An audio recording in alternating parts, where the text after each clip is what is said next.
G'day and welcome to the Aussie Ideas Man, and I am back to Power Without Fuel, now into episode 4. The news is not promising, but I thought I would just show you the few times I actually filmed my attempts at making models. I have not had any breakthroughs, and I will start by saying I am not giving up at this early stage. I have waned in enthusiasm a bit, but I will still dabble. If I were to summarise, for all those who lose interest and can't get to the end, I have not yet made anything that spins on its own. My research has also shown that those who claim to have done this definitely haven't got one that can be scaled up to become of any commercial use. They are evidently way too big for what little electricity they output. I will concentrate on getting one that spins on its own and never stops before I tackle the bigger problem of making it viable, if it is even possible. That's the crux of this episode. The rest is just showing you the videos I filmed and whatever comments I see fit to add afterwards. As always, it won't take more than 20 minutes of your time.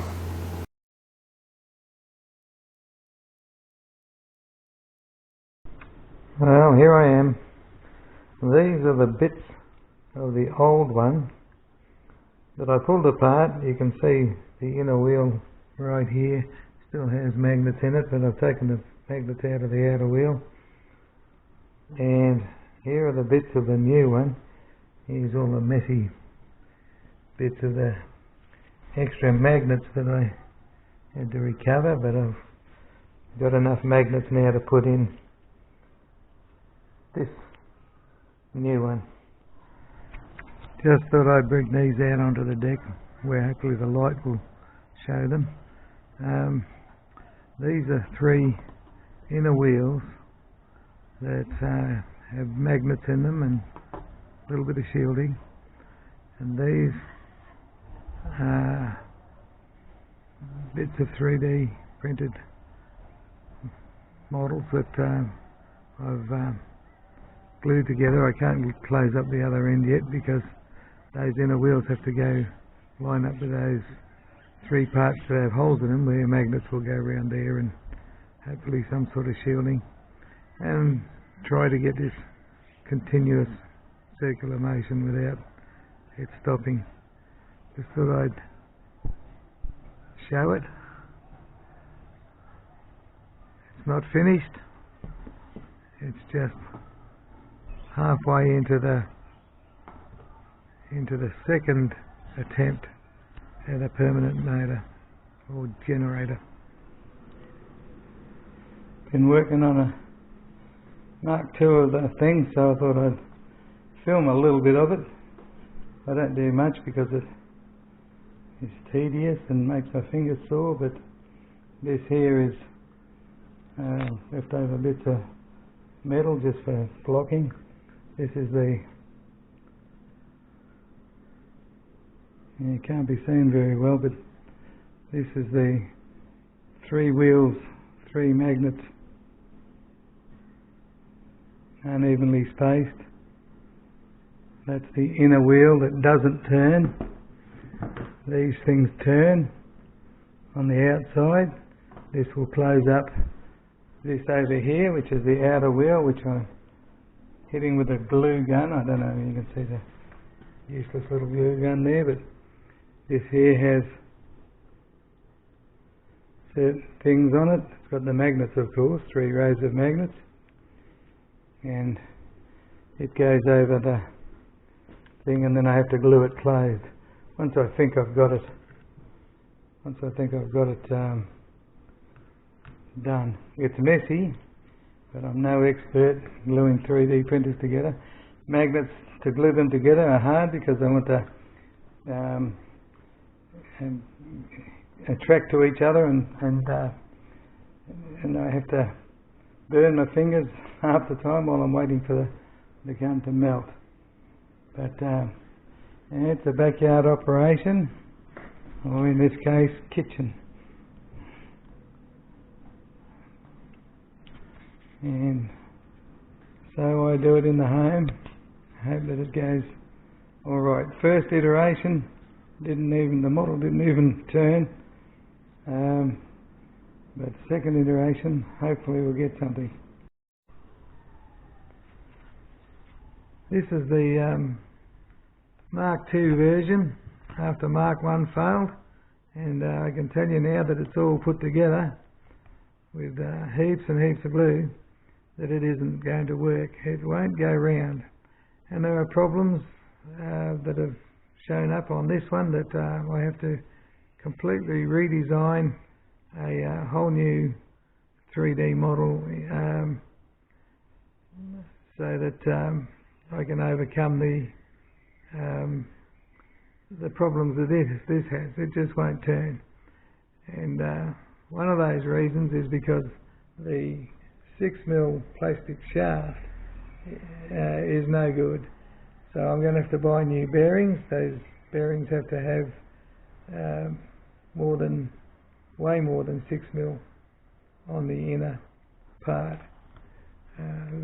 This thing should be able to pull this in and out, but it doesn't, because I realise now that this was not the same diameter as that, and even though I thought it would still go over the inner wheels catch on it, so they don't go off. But it's in the on position, it's in the moving position. That means the inner wheels are lined up with the outer magnets, and it should be spinning, but there's too much power in the magnets, so I've got to get a stronger model, stronger plastic model, and a weaker magnet before I can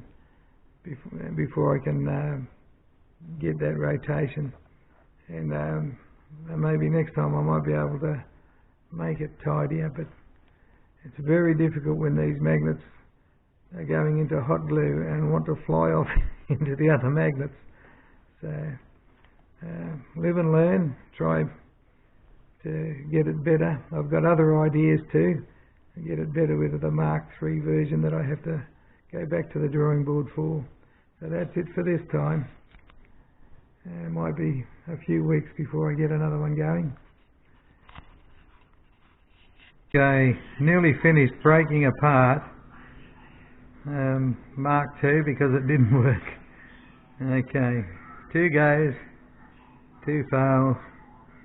Now a long hard journey trying to use these magnets. I'm putting in the back in the box, but this is what I have to do because it's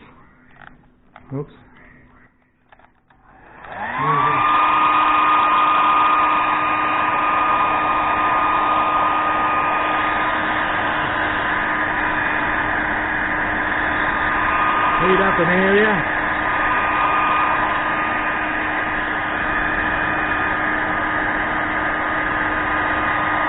Hair dryer like this, get it a bit soft.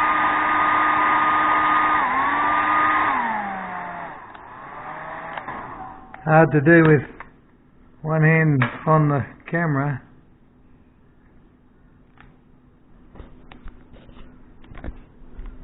And another. Didn't quite get it. Trying to get those little magnets out of the there it is. There's the magnet. Okay, the tiny magnet's all buried in hot glue. Well, cold glue, but strong glue. So I use the hairdryer and get the magnets out. It's alright, I'm talking to myself, Colleen. End of record. This is the components for Mark III, the 3rd version of the wheel, and I seem to be missing one, the spacer. Can't put it together until I build another one. Don't know what happened to the other one, but somehow I just lost the part. But this is getting close to piecing the thing together. So this little piece here, these things roll so that the ends can turn the inside when this goes over the top, which that end has to be glued to it. Slide it on, glue it on, and I hope it turns. I put it together and Mark III's another failure.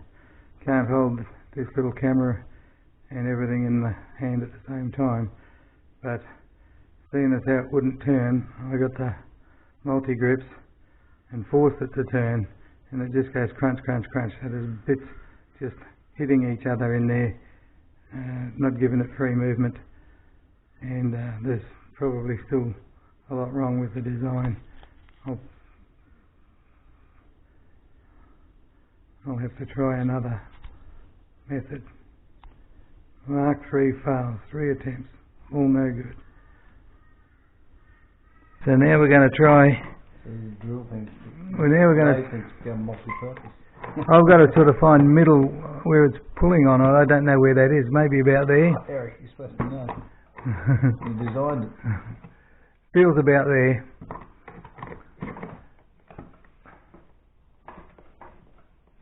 Yeah, you got it in the right direction? Which direction do you want it? I wanted to go that way. Which is backwards. Backwards.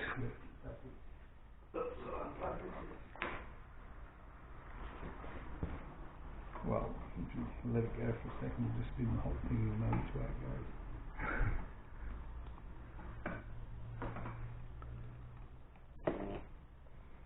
That's that way.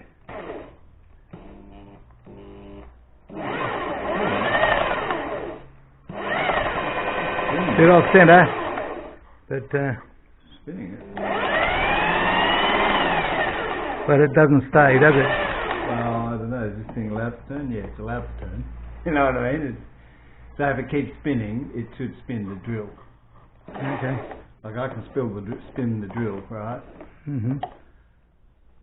Which is the same direction in the other way. So it should turn the drill if it was going to keep going. But it stopped. No. You're out of this thing. Yeah. Okay. It might be out of alignment though. We'll see. It's just spinning in it. It's not going in far enough, you know what I mean? Yeah. So I need to get that in there Further. What I'll do. Yeah. Once it gets going, it should pull the drill as long as the drill's okay to be pulled, you know what I mean? Yep. We're giving this another go. I've cleaned up the inside so nothing's catching. It doesn't spin with a finger spin, but we're going to give it a fast spin with a drill and see if it'll take off. If it doesn't, I have to make another model. I might try some other way. My useless models have been more my inept ability to model than the magnets not performing, though it may be both. I will need to improve the models with greater accuracy built in, and I think I will give the V-gate method a shot next time. However, I want to end with this thought, which I have made in a prior episode. When the internal combustion engine was first invented, they were crude and would power a car for a top speed of around jogging pace. Today they can surpass 300 kilometers per hour easily, but it has taken more than a century to develop them. Look at the differences in this comparison of cars and their engines.